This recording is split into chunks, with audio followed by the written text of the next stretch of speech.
আসসালামু আলাইকুম। Khanbari agro YouTube চ্যানেলের পক্ষ থেকে আপনাদেরকে জানাই আন্তরিক শুভেচ্ছা ও অভিনন্দন।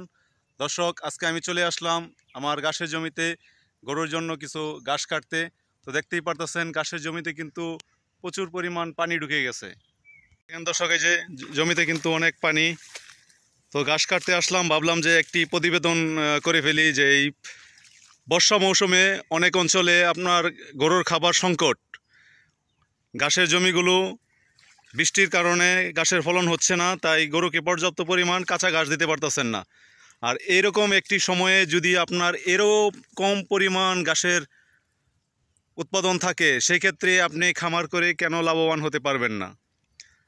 দেখতেই পারতেছেন দর্শক, যেখানে অতি বৃষ্টির কারণে যেই উঁচু জমির ঘাসগুলো সঠিকভাবে ফলন হচ্ছে না, সেখানে এই জার্মান হোয়াইট হাইব্রিড এখানে কিন্তু বিশাল একটি ভূমিকা পালন করতেছে। গরু, ছাগল, ভেড়া, মহিষ এদের খাদ্যের কিন্তু প্রচুর পরিমাণ যোগান দিচ্ছে। দেখতেই পাচ্ছেন দর্শক, এখানে কিন্তু আমি যে 2 দিন আগে গাছগুলো কেটেছি, পুনরায় কিন্তু গাছগুলোতে কুশি নিচ্ছে। দেখতেই পাচ্ছেন, এই দেখেন দর্শক, এই গাছগুলো থেকে কিন্তু আবারই এই যে কুশি নিচ্ছে। এগুলো আবারই যদি 2 সপ্তাহ পরে ভিডিও দিই, এই জায়গাটা কিন্তু একবারে কানায় কানায় ভরে যাবে। দর্শক দেখেন কি পরিমাণ ঘাস হয়েছে।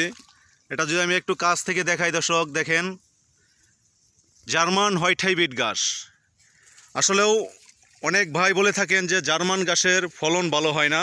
সেই ভাইদেরকে আমি বলবো, আপনারা তাহলে অরিজিনাল জার্মান হোয়াইট হাইব্রিড ঘাস চাষ করেন নাই।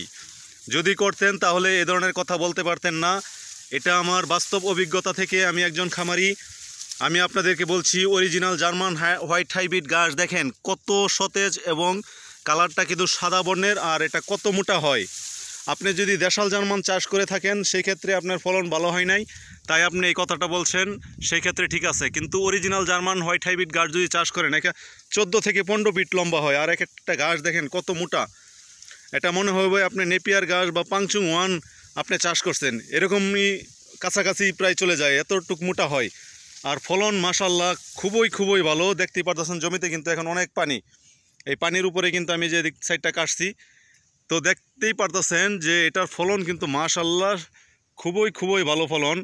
কারণ এটি অনেক মোটা হয় এবং সতেজ থাকে, আর এটি গরু, ছাগল, ভেড়া, মহিষ এগুলো প্রচুর পরিমাণ খায়।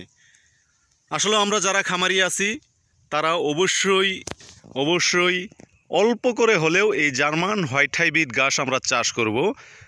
আমরা তো যারা খামারি আছি বিভিন্ন ধরনের ঘাস চাষ করেই থাকি।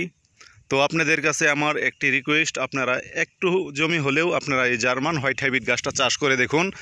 তারপরে আপনারা হিসাব করে দেখবেন যে আপনার খামারের জন্য কোন ঘাসটা সবচেয়ে জরুরি।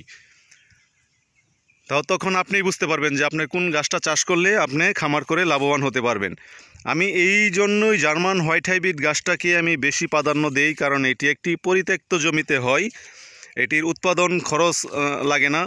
আপনার দেখতেই পারতেছেন এই যে এই সাইডের জমিগুলো কিন্তু একেবারেই অকেজু জমি, অর্থাৎ বর্ষার পানিতে তলিয়ে গেছে, এখানে শুধু কচুরিপানা হয়ে আছে।